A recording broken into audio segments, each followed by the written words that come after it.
ትንቢተ ዕንባቆም ምዕራፍ 2 ከቁጥር 1 እስከ 4 ድረስ ያለውን በጌታ በኢየሱስ ክርስቶስ ስም አነባለሁ። የጌታ ቃል እንደዚህ ይላል። በመጠበቄ ላይ እቆማለሁ፣ በምሽጉ ቅጥር ላይ ወጥቼ እቆያለሁ። ምን እንደሚለኝ ለክርክሩም የምሰጣውን መልስ ለማወቅ እጠባበቃለሁ። እግዚአብሔርም እንዲህ ሲል መለሰ፣ በቀላሉ እንዲነበብ ራእዩን ጻፈው፣ በሰሌዳም ላይ ቀረጸው። ራእዩ የተወሰነለትን ጊዜ ይጠብቃልና ስለ መጨረሻውም ይናገራል። እርሱም አይዋሽም። የሚዘገይ ቢመስልም ጠብቀው፣ በእርግጥ ይመጣል፣ ከቶም አይዘገይም። እነሆ እርሱ ታብዮአል፣ ምኞቱ ቀና አይደለም፣ ጻድቅ ግን በእምነቱ ይኖራል። ይሄ የዕንባቆም መጽሐፍ ቅድም እንዳልኳችሁ በጣም አጭር ከሚባሉ የብሉይ ኪዳን የትንቢት መጽሐፍት መካከል አንዱ ነው። በጣም አጭር ነው። እንግዲህ 3 ምዕራፍ አካባቢ ብቻ ነው ያለው። ስለዚህ በጣም ጥቂት ነው ማለት ነው። ግን ውስጡ ያለው መልእክት በጣም አስገራሚ ነው። ነብዩ ዕንባቆምና እግዚአብሔር መካከል የነበረ ክርክር ነው አይደል? የቀረበው በዕንባቆምና በእግዚአብሔር መካከል የነበረ ክርክር ነው። ሌላ ሰው ብዙ ጣልቃ ሲገባ አታዩም።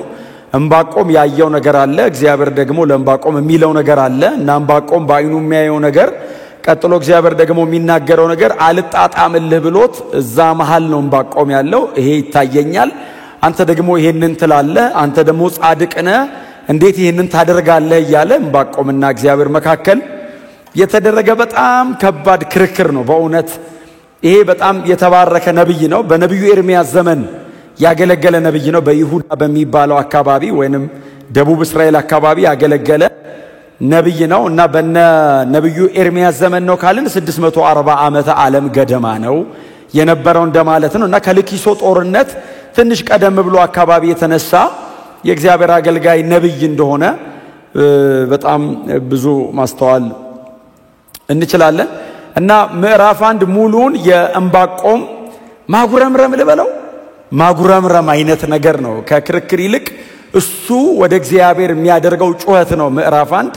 ከዛ ደግሞ ያነበብነው ምዕራፍ 2 የመጀመሪያው ቁጥር ላይ ይቀጥላል። ከዛ ከሚቀጥሉት ቁጥሮች ጀምሮ ደግሞ እግዚአብሔር ለዕንባቆም ክርክር ወይንም ሙግት ወይንም ማጉረምረም እግዚአብሔር ደግሞ መልስ እየሰጠው ይመጣል። ከዛ 3ኛው ምዕራፍ ላይ በእግዚአብሔር ዘላለማዊነት፣ በእግዚአብሔር ሉዓላዊነት፣ በእግዚአብሔር ሁሉን ቻይነት እስማማለሁ ብሎ በመዝሙር ይዘጋዋል ማለት ነው። እና በዚህ አይነት መንገድ ነው ምዕራፍ 1 ማጉረምረም ነው፣ ምዕራፍ 2 የእግዚአብሔር መልስ ነው፣ ምዕራፍ 3 ላይ ምንም አልተመለሰም። ዕንባቆም ግን በመዝሙር ይዘጋል። መልስ ይሄ የተገለጠ የሚዳሰስ የሚነካ በቃ እግዚአብሔር ነገሮችን ቀየረ አይደለም የሚለው። አንተ ሉዓላዊ ነህ፣ በቃ አንተ አትሳሳትም፣ ምንም ነገር ብታደርግ እግዚአብሔር ልክ ነህ ብሎ ዕንባቆም ትንቢት መጽሐፉን ይዘጋል። ዕንባቆም የመጨረሻው ምዕራፍ ላይ የሚዘምራቸው የመጨረሻ ቁጥሮች ላይ ያሉ መዝሙሮች ለሕዝበ እስራኤል በተለይ ለደቡቡ እስራኤል በይሁዳ በቤተ መቅደሱ አካባቢ ይዘመሩ ሁሉ ነበር። በዚያ ያክል ማለት ነው። በጣም ዝነኛ ነው። ምናልባት እናንተ ጊዜ ካላችሁ ማንበብ ትችላላችሁ። ምዕራፍ 3 ከቁጥር 17 ጀምሮ በጣም ክፍሉ ዝነኛ ነው። አይ ቲንክ መዝሙርም አለን መሰለኝ፣ እኛ ሁሉ እኮ እንዘምረዋለን። ምንም እንኳን በለስ ባታፈራ አሁን እኔም ዜማ ብሰጠውን የለም መዝሙር አለ እንዴ?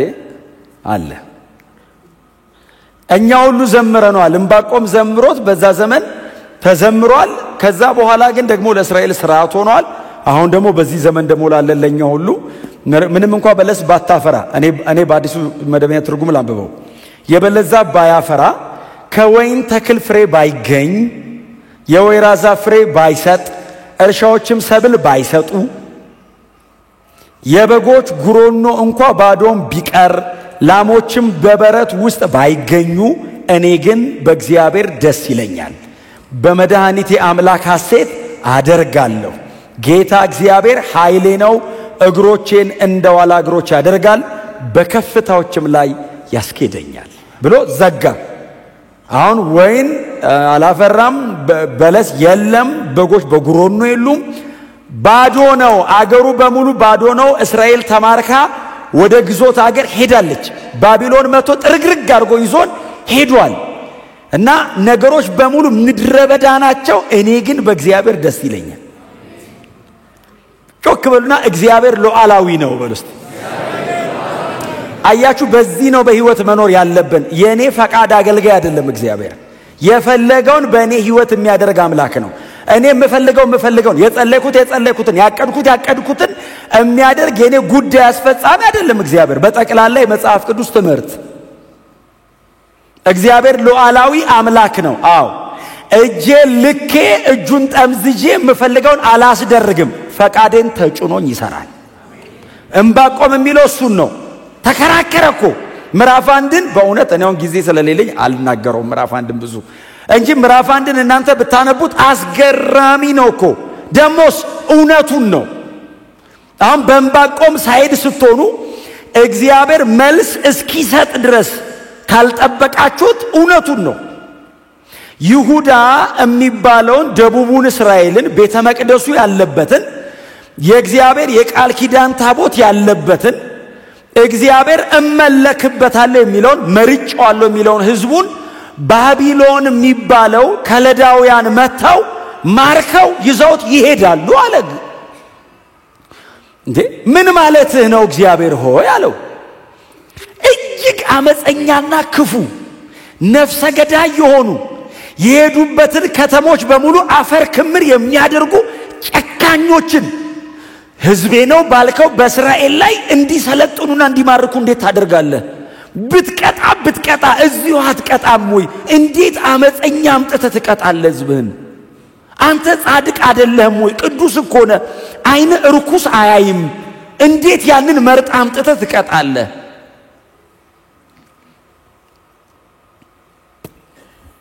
እና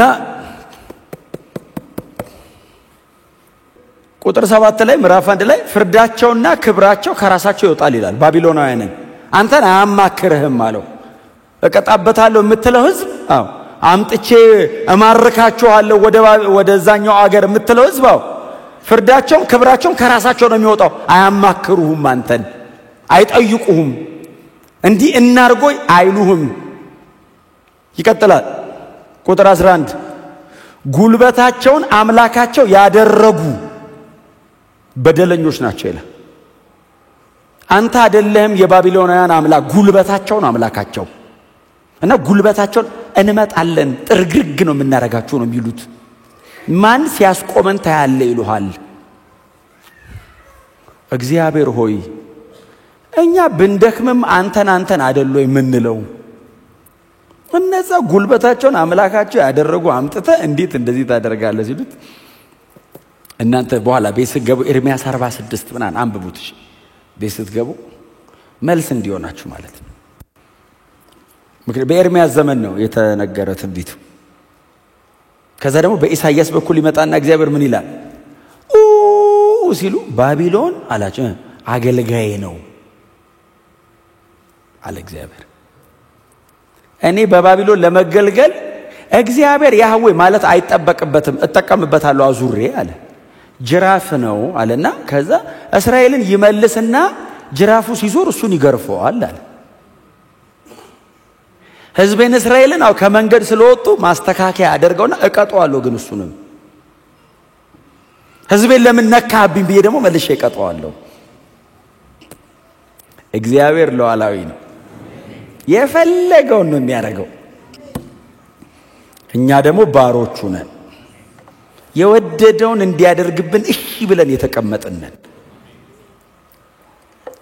እግዚአብሔር ይመስገን ጸሎት ልክ የሚሆነው እኔ የምፈልገውን ስጸልይ ሳይሆን የእግዚአብሔርን ፈቃድ ስጸልይ ነው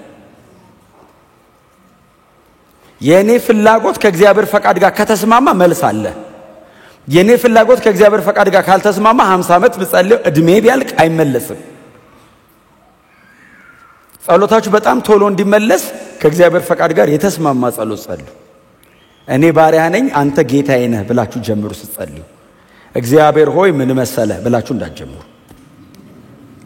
እንደሱ ወደ ጎን ነው ወደ ላይ አምላክ ነው ወደ ታች ፍጡር ነው እስቲ አሜን በሏ እሱ ከምድር አፈር ያበጀኝ ነው ስለዚህ በብዙ አክብሮት ነው የምትጠጋው ስትጠጋው የልቤን ልነግረው ሰን ምንድነው የምታስበው በዚህ ጉዳይ ላይ ነው ምለው የለውበትም እጅን አውጣ ካለ ልሞክረው አይባልም እና ዕንባቆም ግን ከነበረው ውጥረት እስራኤል ላይ ከነበረው ሲቃ የተነሳ ነው ይሄንን ምዕራፍ አንድን ከእግዚአብሔር ጋር ስለ ከለዳውያን ያስረዳዋል። ባይዘው ምንም የለበትም። ዕንባቆምና እግዚአብሔር ብቻ ናቸው ያሉበት። ሌላ ፈልጋችሁ አታገኙ። ዕንባቆም ግን በሕዝበ እስራኤል ሳይድ ሆኖ ወይንም እግዚአብሔር እመልሰዋለሁ እቀጣዋለሁ በሚለው ሕዝብ ሳይድ ቆሞ ነው ዕንባቆም የሚጮኸው። ሌላ ምናልባት ከእግዚአብሔር ጋር በጣም የተከራከረ ሰው የምታውቁት ሰው ካለ ዮናስን ትዝ ይላችኋል። ትንቢተ ዮናስ ይሄ በሕዝቡ በኩል ቆሞ የሚከራከረው ነው። ዮናስስ አልሄድም ብሎ ነው የሚከራከረው። ግድ የለም ዮናስ ላደርግ ነው ሲል እኔ አልሄድም፣ አንተ እግዚአብሔር ነህ፣ አዎ እንደዚህ አደርጋለሁ ብለህ ትናገራለህ፣ እኔ ደግሞ ሄጄ የሆነ ነገር ስል አላደርግም ብለህ ደግሞ ትተዋለህ። ስለዚህ እኔ አልሄድም። ሌላ የተከራከረ የምታውቁት ሰው ካለ ኤርሚያስ ምዕራፍ 20 ነብዩ ኤርሚያስ እግዚአብሔር ሂድና ተናገር ሲለው አልናገርም። እኔ እንደውም ባለፈው አንስቼዋለሁ። ተናገረው አልናገርም። ለምን እንደውም አትናገረው? ጥፋት አለ በል ትለኛለህ አለ። አዎ እሺ ሄጄ ጥፋት አለ እላለሁ። አንተ ደግሞ ህዝቡ ተንበርክኮ ንስሐ ሲገባ ትመራቸዋለህ። ውሸታም አረከኛል። አንተ ትናገራለህ፣ አንተ ትመራለህ። ቀጥሎ ኤርሚያስ ጥፋት ያለ ውሸቱ ነው ይባላል። አስዋሽተኛል። እንደውም እንደዚህ ይላል፣ አታለልከኝ እኔም ተታለልኩልህ። እውነቱን እኮ ነው፣ መንገዱ ነው። አሁን እናንተ እንዳትታዘቡት ኤርሚያስን አሁን አዲስ አበባ ቁጭ ብላችሁ እንዳትታዘቡት። እጅግ አመፀኛ ህዝብ መካከል የእግዚአብሔር መልእክተኛ ነው። በእግዚአብሔር በኩል የቆመው እሱ ብቻውን ነው። ህዝቧ ነገስታቶቿና ካህናቶቿ በሙሉ አመፀኛ ሆነዋል እስራኤል። ኤርሚያስ ብቻ ነው በእግዚአብሔር በኩል የቆመው። ስለዚህ ሄዶ ሲናገር ብቻውን ነው። ቀጥሎስ ህዝቡ ድፍት ሲል ያንን አመፀኛ ህዝብ እግዚአብሔር ይቅር ብየዋለሁ ይላል። ኤርሚያስ ውሸትህን ነው ይሉታል መተው። አልናገርም ስል እግዚአብሔርስ ሄደ ባትናገር ወየውልህ አይደለም የሚለው። እግዚአብሔርም ይላል መጥቶ ጥፋት በላለኝ። አልናገርም ብሎ በተቀመጠበት ተነስና ተናገር አይደለም ያለው። ዝም ብሎ ነው ጥፋት አለ ሂድ ተናገር ሲለው አልናገርም ያለው ሰውዬ ድምፁ አለ አጥንቴን በላይ ልቤን አነደደኝ፣ ተነስቼ ሜጄ ጥፋት አልኩ ይላል። እምቢ ያለው ሰውዬ ተነስቶ ሄዶ ጥፋት ራሱን ያገኘው።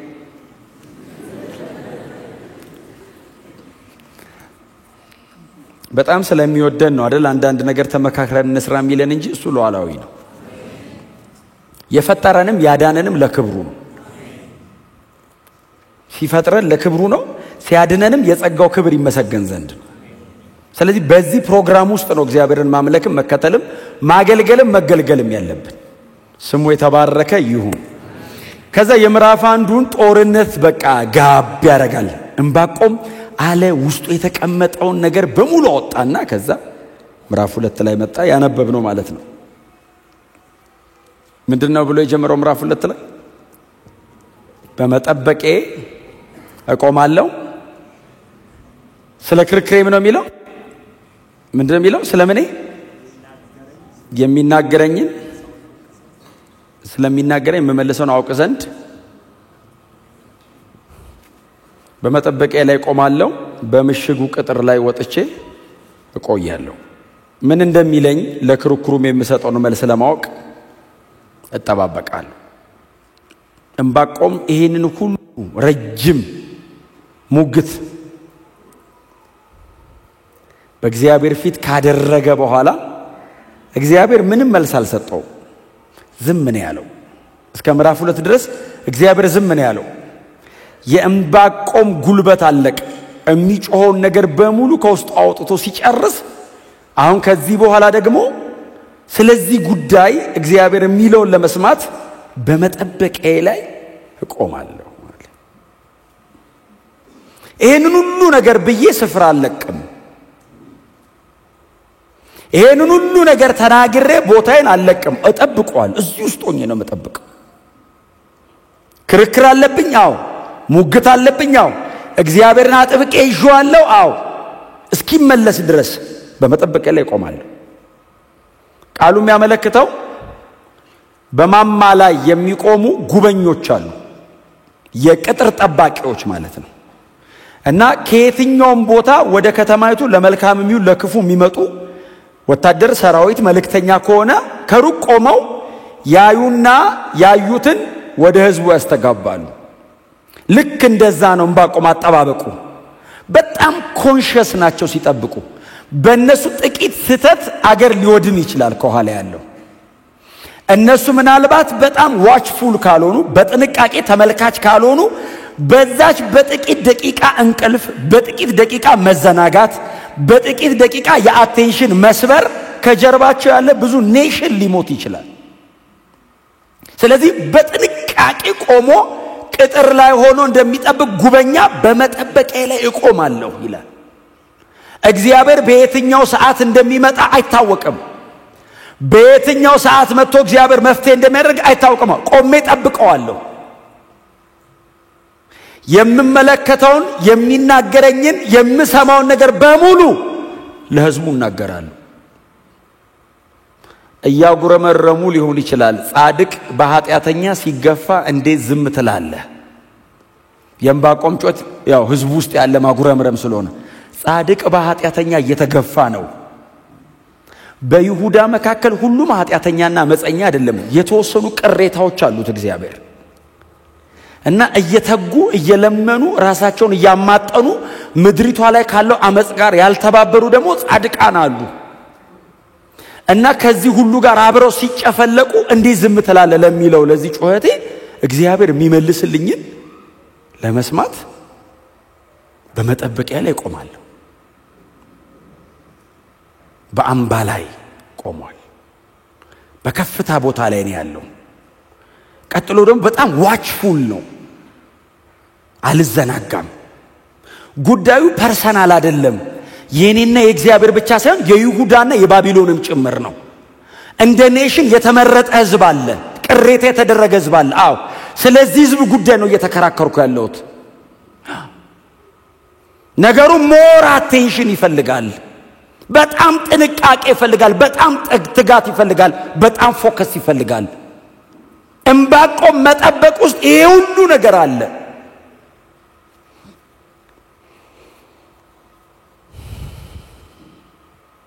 ድንገት ትዝ ያለው ነገር አይደለም። ዕንባቆም እየጮኸ ያለው እየተኖረ ያለ ኑሮ ነው እየጮኸ ያለው።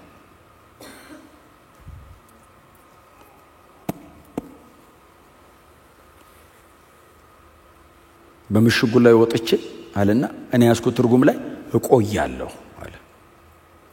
ብቅ ብያይቼ አልመጣም ማለት ነው ብያ አልመለስም። እቆያለሁ አለ። መጠበቅ ይላል እቆያለሁ። ቀን ያልፋል፣ ሌሊት ያልፋል፣ ቀናት ይቆጠራሉ፣ ሳምንታት ሊያልፍ ይችላል። እግዚአብሔር እስኪመጣ ወራት ሊያስጠብቀኝ ይችላል። እግዚአብሔር እስኪመጣ አመታት ሊያቆየኝ ይችላል። አዎ እቆያለሁ። ፐርሲስተንስ፣ መጽናት፣ መቆየት፣ መጠበቅ፣ ረጅም ሰዓት በያዛችሁት ጉዳይ ላይ ጊዜ መውሰድ። አንዳንድ ጸሎቶቻችን የ5 ደቂቃ እንዳይሆኑ ትዝ ያላችሁ ሰዓት ብቻ እግዚአብሔር ሆይ ክብርህን ግለጥ ብላችሁ ስትነሱ ደግሞ ሌላ ነገር እንዳታስቡ። ዕንባቆም እንደዚህ ያለ እቆያለሁ በዚህ ጉዳይ ላይ አው የሚመልስልኝን ለመስማት። አጠገባቸው ሰው በጽናት ቆይ በሉት እስቲ። ፐርሲስተንስ። እኔ ብዙ ጊዜ ማነሳት አንዲት ሴት አለች። ሉቃስ ወንጌል ምዕራፍ 18 ላይ ያለችው ሴት ትስተላችኋለች። መበለት ናት፣ ብቸኛ ናት። ቀጥሎስ ድሃ ናት። በአንድ አገር አለ ኖርማሊ ጌታ ኢየሱስ ክርስቶስ እንደ ኢሉስትሬሽን ነው የነበረ ጉዳይ ሳይሆን አንድ የሚናገረው ነገር ለማብራራት ያቀረበው ምሳሌ ነው። ነገሩን በምሳሌ እንዲህ ሲል አስረዳቸው። በአንድ ከተማ 2 ነበሩ ይላል። ከተማው ብዙ ነው ግን ሁለቱን የጠቀሳቸው። አንድ ዳኛና አንዲት መበለት ነበረች አለና ኢየሱስ ኦኬ ይላሉ። አይ ቲንክ እንግዲህ 12 ደቀ መዛሙርት እንደኛ ምዕራፍ 18 8-9 ቁጥር አላነበቡትም ገና እየሰሙ ነው። በአንድ ከተማ አለ ኢየሱስ። እሺ አይ ቲንክ እስራኤላውያን ስለው ናሬሽን ትረካ ምናምን ይወዳሉ። አሁን እኛ ስናድግ እንደሱ አይደል ያደግነው። አሁን ቤተሰቦቻችን ጭንቅላታችን እንደዚህ ያከኩን ተረት የበረት ደስተን እንቅልፍ ይዘናል በዛ።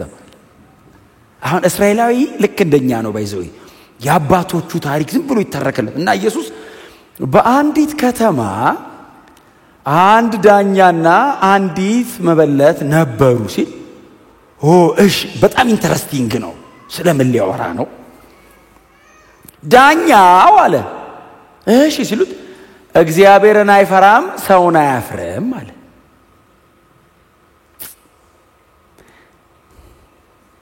ዳኛ አስበዋል? እግዚአብሔርን ሳይፈራ ሰውን ሳያፍር ፍርዱ ምን አይነት ነው? አትሊ ወይ እግዚአብሔርን መፍራት ወይ እግዚአብሔርን ካልፈራ ሰው ማፈር ወደ ላይም ወደ ጎንም የለውም አለ እና ዳኛ ነው። እቺ ሴት ደግሞ መበለት ናት፣ ምንም የሌላት ባዷን የቀረች መበለት። ከዛ እቺ ሴት መጣችና ከባለጋራዬ ጋር ፍረድልኝ አለችው። ዝም ብላችሁ እናንተ ሳሉት ምን ሊያረጋት ይችላል እያሉ ይጠብቃሉ ደቀ መዛሙርት ማለት ነው። ኬዙን ኢየሱስ አልተናገረውም፣ ጽናቷን ነው የተናገረው። ምንድነው ኬዙ አይደለም ኢየሱስ እያስተማረ ያለው እንዲህ ብላችሁ ጸልዩ ሳይሆን የምትጸልዩበትን ፐርሲስታንስ ነው፣ በጽናት በየዕለቱ እየመጣች ከባላይ ጋር ፍረድልኝ ትለው ነበር አለ ኢየሱስ። ከዛ ዳኛውም አለ ጌታ ኢየሱስ ምንም እግዚአብሔርን ባልፈራ ሰውንም ባላፍር። በጣም ይገርም ነው። ራሱን የሚያቅዳኛ ነው። ራሱን ያውቃል። እግዚአብሔር እንደማይፈራ ሰው እንደማይፈራ ያውቃል። አትሊስት ማወቅ ጥሩ ነው። 50% ይቀንሳል እንትን ሰው ሳያውቅ እኮ ነው የሚያስቸግረው። ምንም አሁን እኮ አንዳንድ ሰው እኮ በጣም አመፀኛ ሆኖ እንደ ጻድቅ ይኖራል። ማወቅ ጥሩ ነው። አትሊ ለንስሐ ዕድል ይሰጣል አይደል? ሰው ከናጢያቱ እንዳይሞት ያደርገዋል። ምንም እግዚአብሔርን ባልፈራ ሰውንም ባላፍር አለ። እሺ ይገርማል ይላሉ። ራሱን ያውቃል። ይገርማል። እየመጣች እንዳታስቸግረኝ ስለ ንዝንዟ ስል እፈርድላታለሁ አለና ጌታ ምንድነው ያለው? እዩ እንግዲህ አለ ይህ አመፀኛ ዳኛ ያለውን ስሙ። ስለ ጭቅጭቋ ሲል ከፈረደላት እግዚአብሔርማ ለምርጦቹ እንዴት ፈጥኖ አይፈርድላቸውም? ኢየሱስ እያወራ ያለው ሳታቋርጡ ዘወትር ጸልዩ፣ ፐርሲስታንስ ሳታቋርጡ መቼ ዘወትር እስከ መቼ? እስኪመለስ በመጠበቂያ ላይ እቆማለሁ፣ ስለ ክርክሬ የሚመልስልኝ አውቅ ዘንድ እጠብቀዋል፣ እቆያለሁ አለ። ስለ ጽናት፣ ስለ ክርክር፣ ስለ አቋም፣ ስለ ትህትና ሲል እግዚአብሔር የልቡን ይነግርሃል። የልቡን ነገሩ ይቀየራል አይደለም፣ ሊያደርግ ያለውን ግን ይነግርሃል። እቀይረዋለሁ ላይ ይችላል። አትሊስት ግን ዲዛይኑን ያስረዳል። አካሄድ፣ ጽናት፣ ትህትና ትዝ ይላችኋል። አክዓብ አመፀ እና እግዚአብሔር መጣና በኤልያስ በኩል እንደዚህ ያለው አክዓብ አለው አቤት አለው በጣም አመፀሃል አለው። እሺ ሲለው በቃ ትሞታለህ አለው። ትሞታለህ ሲል ንስሐ ገባ አይደለም የሚለው። አክዓብም ቀስ ብሎ ሄደ የሚል ቃል አለ። እኔ አንብቤ ነው። ቀስ ብሎ ሄደ። ይንቀሸቀሽ ነበር ማለት ቱር ነበር የሚለው። ቀስ እያለ ሲል እግዚአብሔር መጣን ኤልያስን እንደዚህ ያለው ኤልያስ ሆይ አለው። አቤት ሲለው አክዓብን ነው አለው። አይ ቲንክ ኤልያስ እንትን ላይ ሆኖ መንገድ ላይ አየው መሰለኝ። እንዲህ ሲል ቀስ ብሎ ሄደ አለው። አዎ ሲለው በቃ ባንተ ዘመን አላረግም በለው። ቀስ ብሎ ስለሄደ ወይ እግዚአብሔር አልተንቀሸቀሸም ብሎ ትቼዋለሁ። ነገሩን የምታደርጉበት ልብና በነገሩ ላይ ያላችሁ አትኩሮት እግዚአብሔር ወደ እናንተ መልስ ይዞ እንዲመጣ ያደርገዋል። ዕንባቆም እግዚአብሔርን አውቆታል። ባይዘው ኬዙ በጣም ከባድ ቢሆንም እጠብቀዋለሁ አለ። ለምን መሰላችሁ? አሁን ተመልሼ ገብቼ ከተማ መሃል አብሬያቸው የሚያደርጉትን ባደርግ ለውጥ የለውም። እግዚአብሔርን በጠበቀው ግን በመጣበት ሰዓት እንደሚቀይረው አውቃለሁ አለ። ታዲያ ነገሩ እንዳለ ሆኖ እኔ ከእግዚአብሔር ጋር ነኝ አለ።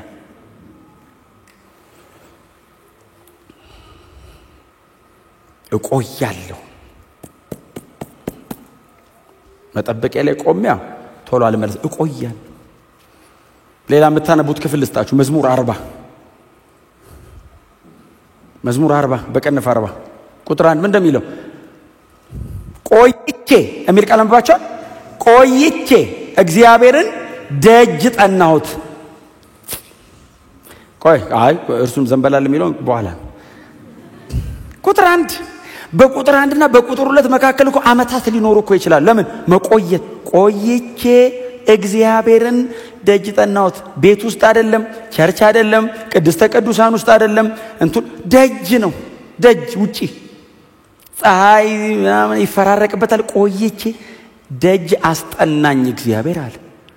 ምን አረክ ዳዊት? ቆየሁ አልነሳም ብዬ በበሩ ስር ድፍት ብዬ ደጅ ጠናሁ አለ። እያቃሰተ ያለ አቆይቶኝ አለ። ስጮ ሳለቅስ ሳምጥ እንባ ሳፈስ አየኝና ቆይቼ እግዚአብሔር እንደ ደጅ ጠናሁት ብሎ ቁጥር 2 ላይ እርሱም ዘንበል አለልኝ፣ ጩኸቴን ሰማ። ያልኩ ነው ስጋና አጥንቴ ተላቋል አለ። እዚያው ላይ ሆኜ ልብሱ ከመቆሸሽ አልፎ ሰውነቱ በሙሉ ወደ ከአፈሩ ጋር ተጣብቋል። ቆይቷል፣ አይነሳም። ዘንበል አለልኝ አለና ከዛስ ከረግረግ ጭቃና ከሚውጥ ማጥ ውስጥ አወጣኛል። እግሬን በአለት ላይ አቆመ አለና አረማመዴንም አቀናዋል። እስኪመጣ ያስጠብቃል እንጂ የመጣ ሰዓት እንኳን ቆየሁ ነው የምትለው፣ እንኳን አቆየኝ። ግን እንደዚህ ሴት ያለማቋረጥ ዳኛው ይሰድባት ይችላል፣ ሊያዋርዳት ይችላል፣ በሰው መሃል ክብሯን የሚነካ ነገር ሊያደርግ ይችላል። ዳኛ ነው፣ የፈለገውን ነው የሚያደርገው። እሷስ በጽናት ያለመናወጥ she was importunate ማለት ሼምለስ ፐርሲስታንስ ነበራት ብሎ ነው የጻፈው ሉቃስ። ሼምለስ ይሉንታ ቢስ ነው ጽናቷ። አይ ፍርድ ከአፉ አይደለም ካጥንቱ ነው ያወጣችው። ጽናት መፍረድ አልፈለገም፣ ጽናቷ ነው። ረፍት ከለከለችኝ አለ። መኖር አቃተኝ እና ልፍረድ በቃ ምንድነው ጉዳይ? ሳይፈልግ አየው ጉዳዩን፣ ሳይፈልግ በየነላት፣ ሳይፈልግ ፍርድ ለማውጣት የጸናች ሴትዮ እማይሆን ፍርድ ቢፈርድ ደግሞ ለማስቀየር ድጋሚ ትመጣለች። ስለዚህ በትክክል ነው የሚፈርደው። ፐርሲስታንስ መንፈሳዊ ዓለም አንድ ጉዳይ ላይ መቆየት መቻል ነው። ቆዩ አንድ ጉዳይ ላይ፣ ክረሙ አንድ ጉዳይ ላይ፣ ዋጋ ከፈሉ በአንድ ጉዳይ። እውነቴን ነው የምነግራችሁ። ምንም እኔ አሁን ፍሬክስ አየችኝ እከለያየኝ ይደክመኛል ልቤን። ቸርች ነው፣ ከእግዚአብሔር ጋር ነው ጉዳይ። ብታዩን ደስ ይለኛል፣ ባታዩኝስ? እግዚአብሔር የመለሰ ቀን ታዩኛላችሁ። የመለሰ ቀን ዓለም በሙሉ ያያሃል። እስከዛስ ለምን ጫማውን ጠርጎባ አይሄድም? ለምን አይተፋብም? ለምን አትዋረድም? እስቲ አሜን በሏ። ላይን አፕ አርጉ ከእግዚአብሔር ጋር። እውነቴን ነው የምነግራችሁ። በጣም ብዙ ነገር ነው ያለው። ባይዘው በመጠበቂያ ላይ ቆማለሁ። ስለ ክርክር የሚመልስልኝን አውቅ ዘንድ እቆያለሁ። ብዙ አቋም፣ ፎከስ፣ ብዙ ነው። ኮንቪክሽን ምን የሌለው ነገር አለ እዚህ ውስጥ። ከተማ እኮ ነው ትቶኮ ቆሞ እዚህ ስትራክቸር ይጎትታል። የከተማ ስትራክቸር ለስትፉል የሆነ ከተማ ነው። ግባና የሆነ ነገር አርግ ይልሃል እኮ። ኖ በእግዚአብሔር ፊት ነው የሆነው። ምዕራፍ 2 ላይ ይሄንን ውሳኔ ባይወስን ኖሮ ትንቢተ ዕንባቆም የሚባል መጽሐፍ አናገኝም። ለምን? እግዚአብሔር አይመልስማ። እግዚአብሔር ሊመልስ ቢመጣም ሰውዬው የለማ። ቡክ አይኖረውም። ያጉረመረመ አንድ ሰውዬ ነበር የሚል ኤርሚያስ 47 ላይ ገብቶ እናገኘዋለን። ለብቻው መጽሐፍ ይዞ ይወጣል። ኤርሚያስ ትንቢቱ ተጠቅልሎ ያልፋል። አንድ ዕንባቆም የሚል ሰውዬ ነበር የሚል እናነብ ይሆናል።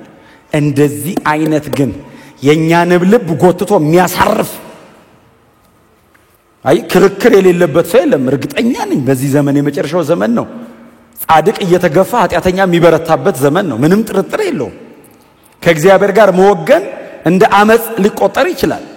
በጽድቅ መኖር አሁን በጣም የድሮ ሊመስል ይችላል። ቸርች ውስጥ በእግዚአብሔር ሳይድ መቆም እንስቲ እንጸልይ ማለት አንድ ሰው ምን ብሎኛል? ምሽግ እኮ የፈሪ ነው አለ። እውነቱን ነው። ስለማንችል ለምን ጸልዩ እንዲያግዘን አይደል ምን ጸልዩ? ምሽግ የፈሪ ነው አለ። እንግዲህ ያው ቀያፋም ሳያውቁትን ቢተናገርም ይላል አንድ ጥቅስ አለ። እውነቱን ነው። ምሽግ የፈሪ ነው። እውነቱን ነው። ተደብቀን እግዚአብሔር ስር ቅበረን ውጡ አንወጣም። ሙሴ ውጣ ሲለው እግዚአብሔር ወዶት ብቻ እኮ አይደለም እንደማይችል ያውቀዋል። እንደማይችል ብትንትኑ እንደሚወጣ ያውቀዋል። ደጋግፎ አቆሞ ሰው ያደረገን እግዚአብሔር ነው። ያለ እግዚአብሔር አንችልም። ከእግዚአብሔር ጋር እዚህ ደርሰን ከዚህ በኋላ አንሄድም። ከሱ ጋር ብቻ። እስቲ አሜን በሉ። አሁን እንደዚህ አይነት አቋሞች ቸርች ውስጥ ሞኝነት የመሰሉበት በጣም ሲስተማቲካሊ በተደራጀ ሲስተም ለመሮጥ ማሰብ የሚሞክርበት ሰው የፈለገውን አድርጎ መንፈሳዊ የሚመስልበት ዶንት ዲሲቭ ዮርሰልፍ ራሳችሁን እንዳታታሉ። ይሄው በመጠበቅ ላይ ቆማል። የመጽሐፍ ቅዱስ ኢንቴንሽን እግዚአብሔርና ሰዎቹ ናቸው።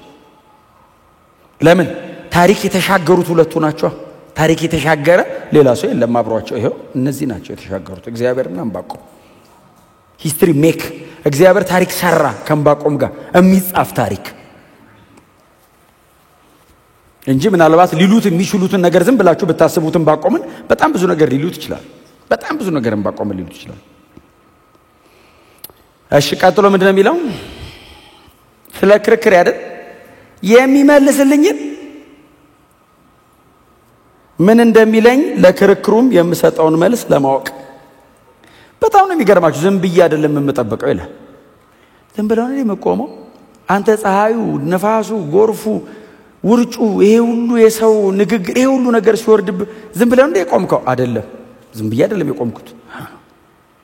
ስለ ክርክሩ እግዚአብሔር መጥቶ የሆነ ነገር ቢለኝ እመመልሰውን አውቅ ዘንድ በዚህ ነው የቆምኩት ይላል። እመመልሰውን አውቅ ዘንድ እኔና እግዚአብሔር ማለት ሙግት አለ። አዎ እዛ መካከል ያለ ጻድቅ በኃጢአተኛ እየተገፋ ነው። አዎ እዛ መካከል ያሉ ንጹሃን በከለዳውያን ተማርከው ሊወሰዱ ነው። አዎ ባይዘው ዕንባቆም ይሄንን ትንቢት ሲናገር እነማን እንደሚመለከታቸው ታውቃላችሁ? የትንቢት እነ ዳንኤል፣ ሲድራቅ፣ ሚሳቅ፣ አብድናጎን ምናምን ባይዘው ከዚህ ትንቢት በኋላ ነው ተማርከው የሚወሰዱት። በንጉሱ ሕዝቅያስ ዘመን መጨረሻና አይ ቲንክ በዮአቂም ዘመን መጀመሪያ አካባቢ ይመስለኛል ከ640 ወደዚህ ማለት ነው። በሁለቱ መሃል ነው። ስለዚህ የሚማረኩት እነ ዳንኤል ምናምን እድሜያቸው ልጆችም ቢሆኑ በኤርሚያስ ዘመነ መንግስት ስለነበሩ እነ ሕዝቅኤል ምናምንም ስለነበሩ ማለት ነው። ስለነዚህ ልጆችም ጭምር ነው ይሄ ሰው እየጮኸ ያለው። ጻድቅ እኮ አለ እዚህ ውስጥ የሚኖር አለ በቅድስና እግዚአብሔር የሚላለው አብሮ ነው ወይ የሚጨፈለቀው። ስለዚህ ክርክር የሚመልሰውን አውቅ ዘንድ አንድስ እንኳን የለም ካልኝ እግዚአብሔር አራሉ ልል ነው ቆሜ እና በጣም ሲሪየስ ከእግዚአብሔር ጋር ተያይዟል ሰውየው። እግዚአብሔር ሉዓላዊ እንደሆነ የሚያውቅ ደግሞ እግዚአብሔር መሐሪና ደግሞ ተሸካሚ እንደሆነም የገባው አይነት ሰው ነው። ከዛ እግዚአብሔር ይናገራል። እግዚአብሔር መልስ ሰጠ። እጠብቃለሁ ቆሜያለሁ በፍጹም አልነቃነቅም ሲል እግዚአብሔር ደግሞ መልስ ሰጠ። መጣ እግዚአብሔር የምዕራፍ አንዱን ጭቅጭቅ ሰምቶታል። ሰማይ አይደለም እግዚአብሔር የሰማው አጠገቡ ነው። እግዚአብሔር በሁሉ ቦታ የሚኖር አምላክ ነው። ባይዘው እመጣለሁ ጠብቀኝ ሲል ተዘጋጅ እያለ ነው እንጂ ከየትም አይመጣም። አጠገብ ነው ያለው። አሁን እመጣለሁ ጠብቀኝ ሲል 3 ሰማይ አቋርጦ የሚመጣ እኮ ነው የሚመስለን። አሁን እኛ በሁሉ ቦታ ይኖራል። አሁን በተለይ ለኛ ለአማኞች ደግሞ ውስጣችንም አለ። ባይዘው ጠብቀኝ ሲል ቢ ሬዲ አለው። ምንድነው ቢለ ዝብርቅርቅ እንዳይልብህ ጠብቀኝ ሲል ስትዘጋጅም ባይዘው አጠገብ ነው እያየ ነው። ስሙ ብሩክ ይሁን። እግዚአብሔርም እንዲህ ሲል መለሰ ይላል ቁጥር 2 በቀላሉ እንዲነበብ ራእዩን ጻፈው፣ በሰሌዳም ላይ ቀረጸው። ራእዩ የተወሰነለትን ጊዜ ይጠብቃልና ስለመጨረሻውም ይናገራል። እርሱም አይዋሽም። የሚዘገይ ቢመስልም ጠብቀው፣ በእርግጥ ይመጣል፣ ከቶም አይዘገይም። እግዚአብሔር እንደዚህ ያለው አሁን ማሳየህ ነው። እምነግርህ ነገር አለ። እሺ ሲለው ጻፈው። ራእይ ያሳይሃለሁ አለው። ምናልባት የነቢያት መጽሐፍት ላይ ከኢሳይያስ ምዕራፍ 1 ቁጥር 1 ጀምራችሁ ዝም ብላችሁ የነቢያት መጽሐፍ መግቢያውን የምታዩ ከሆነ እግዚአብሔር ለኢሳይያስ ያሳየው ራእይ፣ እግዚአብሔር ለዕንባቆም የገለጠው ራእይ፣ እግዚአብሔር ለእንትና የሰጠው ሸክም፣ እግዚአብሔር የሚናገራቸውና የሚያሳያቸው ነገሮች ናቸው እነዚህና እኔ አሁን ላሳየ ነው ራእይ አለው። ስለተከራከርክበት ስለዚህ ስለሙግት እምነግርህ ነገር አለ አለው። ታዲያ ሲለው በቀላሉ ጻፈው አለው፣ እንዲነበብ አድርገህ። ለምን አንተ ስትመለከትና ስትጽፈው ይሄንን ደግሞ ሰምቶ ሮጦ ፈጥኖ ሄዶ ደግሞ የሚያስተጋባና የሚናገራለው ለመናገር እንዳያስቸግር ህዝቡ እንዲዘጋጅ እምነግርህን ነገር በጣም በቀላሉ ጻፈው አለው። እሺ አለው። ከዛ እግዚአብሔር ምን ይለዋል? ምናልባት እናንተ ግር እንዳይላችሁ ቁጥር 3 ስታነቡት ግር እንዳይላችሁ ራእዩ የተወሰነለትን ጊዜ ይጠብቃል፣ ስለመጨረሻው ይናገራል፣ እርሱም አይዋሽም ይላል። እግዚአብሔር ምን እያለው መሰላችሁ? ለዕንባቆም ባቢሎን መምጣቱ አይቀርም። እግዚአብሔር ወይ ባቢሎን መጥቶ ሊጨርሰን ሲል ባቢሎን መምጣቱ አይቀርም አለ። ታዲያ ሲል ግን ባቢሎን ደግሞ መጨረሻ አለው። ዕንባቆም ይሄንን ራእይ ካየበት ከ66 ዓመት በኋላ ባቢሎን ወድቋል እና መጨረሻ አለው። አይመስልም የሚወድቅ አይመስልም። ሕዝቤን እስራኤልን ባሪያ አድርጎ ይዞ ለዘላለም የሚገዛ ነው የሚመስል። እነ ናቡከደነጾርና አንደኛው ስሙ ጠፋኝ አብሮት የመጣው ጦርነት የሚመራ አለ ሌላ ናቡላሳር ናቡከደነጾርና እነ ናቡላሳር ናቸው። ናቡ የጣዖታቶቻቸው ስም ነውና አሁን እኛ ኤል የሚላሉ አይደል የብዙዎቻችን ስም። አሁን ኤልያስ አሁን ኢትዮጵያዊ ስም የሌለው ሰው ኤል እግዚአብሔር ነው። ኤልያስ ከተባለ እግዚአብሔር አምላክ ነው እንደማለት ነው። እና ናቡ የሚሉ አሏቸው ነገስታቶቻቸው። ናቡ የሚባለው አምላክ ነው፣ ጣዖት ነው። እና ናቡከደነጾርና ናቡላሳር የሚወድቁ አይመስሉም። ምክንያቱም የባቢሎን ስርወ መንግስት ማለት ዓለማችን ላይ ከተነሱና ከተገነቡ ስርወ መንግስቶች መካከል እጅግ ጠንካራና ከባዱ ነው። በጦርነት ብቻ ሳይሆን በእውቀትም በነበሩበት ዘመን በነበራቸው ምናልባትም ደግሞ የአስትሮኖሚ የፊዚክስ በጣም የተደራጀ ነው። ናቡከደነጾር የሚገዛውን ባቢሎንን ድል ለማድረግ ስትሄድ 3 ቅጥር አለው አገሩ። አንዱ ቅጥር ብቻ 90 ሜትር ነው ቁመቱ። እላዩ ላይ በስነ ስርዓት 2 ሰረገላ ያሳልፋል። አንዱ ብቻ 90 ሜትር ነው። 3 እንደሱ አይነት አለ። ቀጥሎ እጅግ በጣም የታጠቀ ወታደር አለው። ምናልባት ይሄንን ደግሞ በጦርነት ድል አደርጋለሁ ብለህ የምታስብ ከሆነ ደግሞ የተጸለየ ጸሎት 21 ቀን የሚያዘገይ የፋርስ አለቃ መንፈስ አለ። ሰማይ ናስ ምድር ብረት ነው፣ አይወድቅ። እግዚአብሔር መጣና እንደዚህ አለው፣ መጨረሻ ያለው ከ66 ዓመት በኋላ ይወድቃል ጻፈው አለው። ክብር ለኢየሱስ ይሁን። እርሱ አይዘገይም አለው። እርሱ አይዘገይም ማለት ብዙ ጊዜኛ ስንጠቅሰው ምንድነው? እግዚአብሔር በሰዓቱ ይመጣል ለማለት ነው። ብዙ ጊዜ የምንጠቅሰው ትክክል ነው። እግዚአብሔር በሰዓቱ ይመጣል። ክፍሉ ግን የሚለው እኔ በቀጠርኩለት ጊዜ ይወድቃል ማለት ነው። እርሱ አይዘገይም ማለት ብያለው እጥለዋለሁ ነው። ይወድቃል፣ አይዞ መማረካችሁ ግን አይቀርም አለው።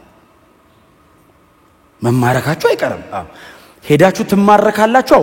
ባቢሎንን ስርወ መንግስቱን አፍርሼ ፋርስና ሜዶንን አስነስቼ በነ ማነው ስሙ ቂሮስ አማካይነት ቤተ መቅደሱ እንደገና እንዲሰራ አድርጌ እነ ነህምያ እነ ዕዝራ ምናምን እንዲያድጉ አድርጌ እነ ዳንኤል እንዲያድጉ አድርጌ እዛ ምድር ላይ ተመልሰው መጥተው ከተማይቱን ገንብተው እኔ እግዚአብሔር በዚህ እንደገና እመለካለሁ አለ። መሐል ላይ ያለው ግን አይቀርም። ጻድቃኑስ አሉ። ጻድቃኑ ሲሉ ጻድቅ በእምነት በህይወት ይኖራል አለው እግዚአብሔር። ጻድቃኑስ ሲሉት ጻድቅ በእምነቱ የሚኖረው ይመኑኛ አገር ሲጠፋ አብረው አይጠፉም፣ በእምነት ይኖራል። ከመሃል ጻድቃንን አወጣለሁ አለ እግዚአብሔር፣ አተርፋለሁ። ጎናቸውን ሰው ጻድቅ በእምነቱ በህይወት ይኖራል በሉት። እንዴ በጽድቅ የሚኖረውስ በቅድስና የሚኖረውስ አብሮ ሊጨፈለቅ ነው አይደለም? አገር በሙሉ ቢያልቃው ጻድቅ በሕይወት ይኖራል። እንዴት? በእምነት አምኖ ይመኑ ተከተሉኝ አይደል? ለኔ ሲሉ አይደል አቋም ያዙታው እግዚአብሔር አለ ብሎ አይደል ያልተስማሙታው በእምነት በሕይወት ይኖራሉ። አይዞ አትፍራ፣ ለነሱ የኔ ናቸው። አንተ ተጨቃጭቀኝ አይደለም ማድናቸው፣ እኔ ራሴ አድናቸዋለሁ። ጻድቅ በእምነት በጣም በትትና ንገሩኝ። በጽድቅ ኑር እግዚአብሔር ነው የሚታደግ በሉት። ንገሩኝ። በቅድስና ኑር እግዚአብሔር ነው የሚታደግ በሉት።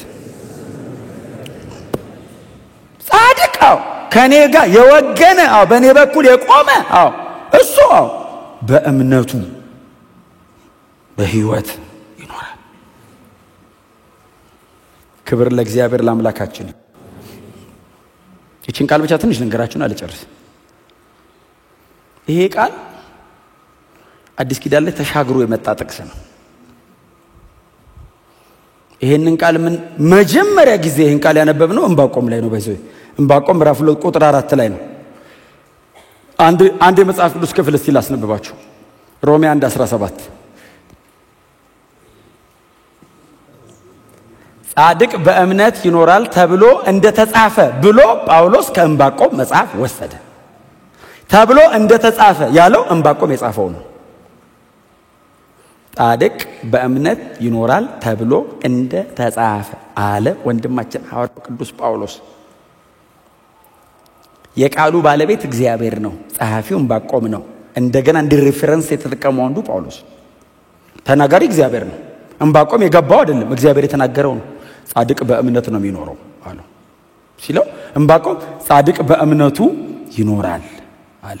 ጳውሎስ መጣ ጻድቅ በእምነት ይኖራል ተብሎ እንደተጻፈ አለ። በሕግ ጽድቅ አይገኝም የሚለውን ትምህርት ለማስተማር በክርስቶስ ኢየሱስ የመስቀል ሥራ በወንጌል በማመን ብቻ ነው የሚዳነው የሚለውን ለማስተማር ጳውሎስ ጻድቅ በምን ይኖራል ሲሉት አዲስ ኪዳን ላይ በእምነት ነው ተብሎ እኮ ተጽፏል። እግዚአብሔር ድሮም ዘንድሮም ሰዎችን የሚያድነው በእምነት ነው። ድሮ ናሽናል ይሄ ብሔራዊ ከሆነ መከራ፣ አሁን ከዘላለም ጥፋት እግዚአብሔር የሚያድነው ሰውን ጻድቅ በእምነት ነው የሚኖረው። በክርስቶስ ኢየሱስ የመስቀል ሥራ አምኖ ነው ሰው የሚድነው የሚተርፈው። ገላትያ ምዕራፍ 3 ላይ ሄዱ እስቲ። ጻድቅ በእምነት ይኖራል ስለተባለ ማንም በእግዚአብሔር ፊት በሕግ እንደማይጸድቅ ግልጽ ነው። ጻድቅ በእምነት ይኖራል ተብሎ እንደተጻፈ ማንም በእግዚአብሔር ፊት በሕግ እንደማይጸድቅ ግልጽ ነው። ሰው በልፋቱ በትግሉ በጦረኝነቱ በአቅሙ በጉልበቱ አይድንም።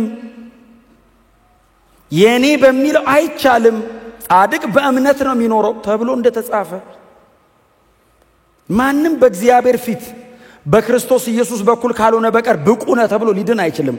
ሰው ከብሔራዊ ችግሩ በእምነቱ ከዳነ ከዘላለም ጥፋት በሌላ መንገድ አይዳንም። እንደ አገር ከመጣባቸው ጉዳት የተረፉት ባይዘው ተዋግተው አይደለም፣ አምነው ነው። አምነው በሕይወት ትኖራላችሁ አለ እግዚአብሔር። የዘላለሙማ መንፈሳዊ ነው። ከእግዚአብሔር ውጪ መዳኛ መንገድ የለውም። ስለዚህ እስራኤላውያን ብድግ አሉና እኛ በሕግ ሥራ ነው ምንድነው? ጳውሎስ መጣና ተብሎ ተጽፏል ጻድቅ በእምነት ነው የሚኖረው። ስለዚህ ማንም ሰው በእግዚአብሔር ፊት መቆም የሚችል ከሆነ የሚቆመው በክርስቶስ ኢየሱስ በኩል የተሰራውን በማመን ብቻ ነው። አንድ ጥቅስ ብቻ ላስነብባችሁና ልጨርስ። ኤፌሶን ላይ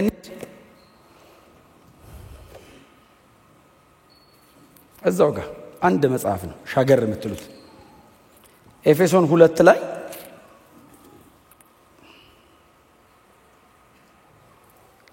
በእምነት በጸጋ ድናችኋልና ይህም የእግዚአብሔር ስጦታ እንጂ ከእናንተ አይደለም። አለቀ። ይሄ ጥቅስ ጻድቅ በእምነት ይኖራል የሚለው ጥቅስ እግዚአብሔር ተናግሮ ዕንባቆም ጽፎት ጳውሎስ ብቻ ሪፈር አድርጎት አልቀረም። በቤተ ክርስቲያን ታሪክ ውስጥ ለተነሱ ትልልቅ መንፈሳዊ ንቅናቄዎች ምክንያቱ ይሄ ጥቅስ ነው። ከብዙ ቦታ ፕሮቴስት አድርገው ወጥተው በእምነት ነው መጽደቅ አይደል ያሉት? መጽደቃው ጽድቃው በእምነት ነው ያሉት። ለትልልቅ መንፈሳዊ ንቅናቄዎች ምክንያት ይሄ ጥቅስ ነው። ሰው በሕግ ሥራ እንደማይጸድቅ እናውቃለን አለ ጳውሎስ። በሕግ ሥራ ሰው እናውቃለን፣ በክርስቶስ ኢየሱስ በማመን እንጂ። ክብር ለእግዚአብሔር ይሁን። ዘንድሮም ቢሆን ኃጢአተኛ ጻድቅን ሊጫን ይችላል። አመፀኛ በጣም የፈጠነ ሊመስል ይችላል። በጣም ጥቂት ጊዜ ታገሱ፣ በጣም ጥቂት ጊዜ ጠብቁ። በመቆያችሁ ላይ ሆኑና እግዚአብሔር እስኪገለጥ ልጁ ኢየሱስ ክርስቶስ ተመልሶ እስከሚመጣ የዚህ ዓለም ገዢ ሥርዓቱን ዘርግቶ ጻድቃንን ሊያሳድድ ይችላል። በጣም ጥቂት ጊዜ ነው። ጌታ ኢየሱስ ክርስቶስ በቅርብ ይመለሳል። አሁን ከሆነ ቦታ መጥቶ የሚያድነን የሆነ አካል አንጠብቅም። ኢየሱስ ከሰማይ ይመጣል። ወደ ሀገራችን እንሄዳለን። ጻድቅ በእምነት በሕይወት ይኖራል። ለዘላለም ከጌታ ጋር የምንኖርበት መንገዱ ይሄ ብቻ ነው።